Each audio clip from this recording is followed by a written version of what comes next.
Bueno, de regreso con ustedes, mis amigos, y hoy, como siempre, con estelares en la entrevista, como un invitado que tenemos hoy, pero hoy estoy yo de invitado aquí también, porque estoy acompañando a mi amigo Johnny Rodríguez. Pues ustedes saben que hoy Marino está como de escapada, ¿verdad, don Johnny? No, está en unas merecidas vacaciones. Ah, bueno, está bien, te lo disculpo ya. Bueno, muy bien. Mire, aquí tenemos nuestro invitado, Alejandro Arredondo, economista. Y Alejandro, bienvenido. Pues aquí hace tiempo hemos querido hablar de algunos temas importantes, relevantes, con relación a lo que es la economía del país, ¿verdad? Pero quizá dar unas pinceladas también a algunos aspectos de lo que ha pasado en los Estados Unidos con relación a la quiebra del banco que se dedica precisamente a financiar la parte tecnológica, toda esta parte tecnológica, el Silver Bank, ¿verdad?, de los Estados Unidos. Y eso repercutió mucho en la bolsa. Igualmente, los niveles hasta de lo que serían las criptomonedas cayeron en su momento y se llegó a recuperar cuando el presidente Biden anunció que iba al rescate. Entonces, buenas noches, Alejandro. Sí, muchas gracias por la invitación, Domingo Batista, Johnny Rodríguez. Un placer compartir con ustedes y con su amable público que lo sigue todas las noches, y a Domingo que disfrute sus vacaciones. A Marino. Marino. Marino, sí, Marino Ramírez. Bueno, Bueno, Alejandro, mira, lo primero que me gustaría, porque aquí, cada vez que hay un programa, nosotros estamos atentos al WhatsApp, al Instagram, y el presidente preguntando la economía del país, la canasta básica. A su juicio, usted como economista, denos una pincelada, ¿cómo marcha la economía del país en estos momentos? bueno, yo al principio dijimos, al principio de año, dijimos que la economía dominicana era un tanto diferente a la economía internacional, porque la economía internacional, los países, hay mucha incertidumbre. República Dominicana no escapa a eso, pero la proyección para esta economía dominicana estará por alrededor del 4.9%, y debemos tomar en cuenta los informes del Banco Central, que es la institución que ofrece la estadística sobre el comportamiento de la economía. En específico, vimos que la economía dominicana en enero-febrero prácticamente quedó paralizada en 0.4%. 0.4% es prácticamente paralizada.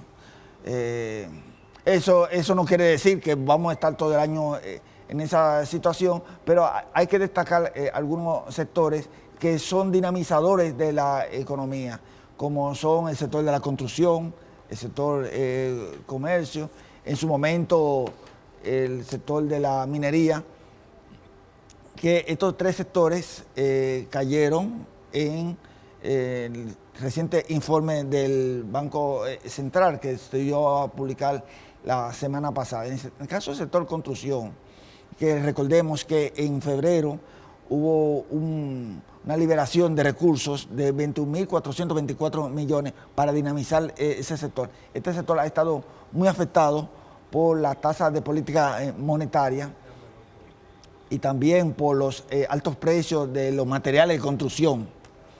Entonces, el sector construcción cerró el año pasado, el 2022, en 0.26, después de tener un crecimiento en el año 2021 de 24%.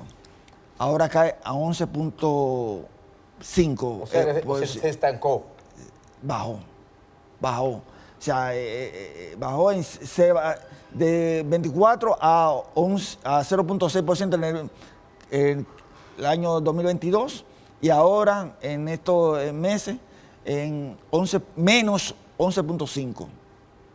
Ha caído. ¿Eso no afecta el crecimiento como tal? Claro, afecta el crecimiento porque uno de los sectores más dinamizadores de de la economía es el sector construcción, porque el sector construcción genera empleo, genera actividad económica comercial, la gente compra vivienda y ha estado afectado por esos factores, por la tasa de interés y por los precios de la materia de construcción. En el caso del comercio, no escapa a la situación de la tasa de interés que ha estado promoviendo el Banco Central en su meta de lograr controlar la inflación, que eso sí ha sido un punto positivo.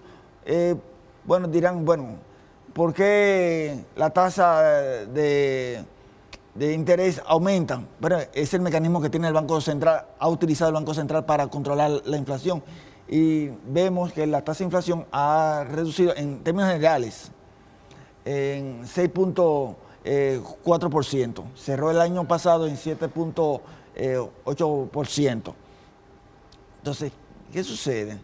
Que hay otros sectores que sí han crecido, el sector de zona franca, el sector agropecuario, que creció en un momento, se ha mantenido estable. En términos generales, vamos viendo que estos 2 primeros meses no marcan la tendencia para lo que sería la economía internacional, para la economía dominicana, porque está muy ligado a la economía internacional.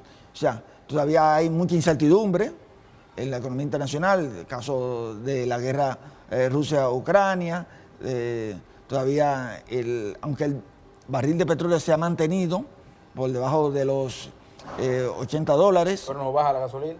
Sí, qué bueno que menciona eso. No baja la gasolina porque ¿qué pasa? Que el barril de petróleo, aunque bajen por debajo de los $80, pero la mayor cantidad de combustible que se compra es combustible refinado. Y el combustible refinado se mantiene alto, un precio alto. O sea, que por el asunto del transporte y la logística que hay que utilizar para traer ese combustible aquí. La refinería dominicana lo que refina es alrededor de un 30% del barril de petróleo que se importa. Pero se habla de una inflación de un 6 punto algo.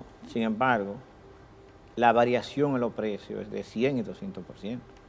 Entonces, ¿cómo la población puede asimilar que tenemos una inflación de un 6 punto tanto por ciento y tenemos un aumento de precios de cientos por ciento y en el menor de los casos de un 40%? Sí, dije que la inflación en promedio, porque es un indicador promedio de todas las regiones, o sea, 6.4%, pero cuando se va al detalle, lo que son los productos de la canasta básica están un 16%, aunque en este mes pasado se redujeron, pero se mantienen altos. Entonces, hay otros factores que también inciden, el caso de las viviendas, los alquileres de vivienda, el caso del transporte, y hay otros factores que hacen que la inflación vaya reduciendo poco a poco. Se espera que para ya a mediados de año la inflación esté controlada entre 3 y 5%, pero eso es un proceso. O sea, cuando se adoptan las medidas por parte del Banco Central, el aumento de la tasa de política monetaria que lo ha tenido que hacer para controlar la inflación, los precios, esas repercusiones son muy lentas y por eso hay que esperar. Mientras tanto, entonces, la inflación hay que combatirla por esa medida y también por la parte fiscal. Fíjense que los subsidios a los combustibles se mantienen y aunque el barril de petróleo haya bajado, el precio de los combustibles terminados, gasolina premium, gasolina regular, combustible, el gas natural, el licuado de petróleo, el gas de propano que se utiliza, ha subido, ha aumentado. El gobierno ha decidido subsidiarlo. Entonces, por esa es la situación de que se mantiene la inflación en esos niveles. Alejandro, entonces aquí la clase política ha estado mintiéndole al país, porque aquí la excusa de que el combustible no baja es por el precio del barril del petróleo, públicamente publicado y escrito por los funcionarios. Mira, y de todos los gobiernos. Sí. O sea, el parámetro público que se le ha vendido a la población es la tasa, el precio del barril de petróleo. Bueno, hay un asunto, y es que el gobierno en algún momento va a tener que anunciar una rebaja de los combustibles, en algún momento. Porque recuerde, el año pasado, el subsidio, la compensación para controlar los precios de los combustibles, recuérdense el discurso del 7 de marzo, que precisamente la semana pasada cumplió un año de que se iba a congelar los precios de combustibles, siempre y cuando se mantuviera entre $85 el barril de petróleo y 115. Tomando el precio del barril de petróleo. Claro. Entonces, el barril de petróleo llegó a cotizarse en $121 el barril. Ahí había que tomarlo en cuenta. Hay que tomarlo en cuenta. En Ahora, 80 ¿qué ha no. pasado ahora? ¿Qué ha pasado? Que se ha reducido. Entonces, el gobierno va a tener que en algún momento reducir el precio de los combustibles, pero está compensando, vamos a decirlo así, está compensando esa rebaja que está sucediendo en el precio del barril de petróleo. Y en algún momento estamos en un año preelectoral. Sería un juego económico ahí para mantener sí. el flujo de efectivo Sí, en manos de la gente controlado. Recuerde que Me gustaría más esa, porque Claro. recuerde que estamos en un año preelectoral y se está esperando. Hay que darle su bajadita, ¿verdad? Sí, claro. Bueno, pero ahí hay que estar en detalle, es lo que decía mi amigo Johnny. Precisamente, yo recuerdo que decían antes, no, que los productos, el combustible está caro, que el combustible tiene que bajar porque está demasiado caro. Y lo comparaban, hacían con cifras en el exterior. Pero yo recuerdo que en administraciones anteriores, pues el combustible, si bajaba, se anunciaba. Si subía, se anunciaba. $1, $2, pero ahora uno ve que baja. Está frisado y caro. Está frisado porque el gobierno decidió congelarlo. Pero alto. Y es legal, habiendo una ley de hidrocarburos, hay un decreto. no funcionó. Entonces el decreto se coloca por encima de la ley. No. Porque hay una ley de hidrocarburos, ¿verdad? Sí, hay una ley de hidrocarburos que especifica cómo manejarlo. Sí. Entonces, un decreto se pone por encima de la ley. No que un decreto se pone sobre encima de la ley. Es que La práctica. La práctica así. Así suena mejor. Porque, déjame decirle algo. ¿Quiere que le diga algo? Aquí entre nosotros. Como que no sabe. Si se aplicase la indemnización a alguno de los impuestos, el combustible debería estar más alto. Recuerden, la indemnización del impuesto a los combustibles está paralizada desde el año 2015. ¿Qué significa la indexación para los amigos televidentes? Es aplicar la inflación que ha venido desde el 2015 hacia acá. Y los gobiernos, vamos a decirlo así, los gobiernos lo han paralizado eso. ¿Por qué? Por una situación de que en la práctica, o sea... En economía la indexación no aplica para los salarios. Aplica. O para la canasta Claro, básica. Porque aplica. yo veo que nada más por lado la cosa. No, mire, qué bueno que toca ese tema, porque la indexación está contemplada en la ley de Código Tributario, la 1492, que los salarios deben de indexar, o sea, el impuesto sobre la renta, cada año debe de indexarse, ahora debería haber subido a un 42,000 pesos. Ahora está en 35. Sí. Y esa exención, no indexación, esa exención no se aplica desde el 2018. ¿Qué ha pasado? Porque vi varias publicaciones en los medios de comunicación de que se está violando la ley. Lo que sucede es que en el artículo 44, página 18 del presupuesto nacional para este año, los legisladores decidieron no aplicar esa exención fiscal a los 42,000 pesos. Bueno, Como vamos a hablar un poquito de salario y de los legisladores ya están aquí involucrados, vamos a ir a la pausa y regresamos en breve.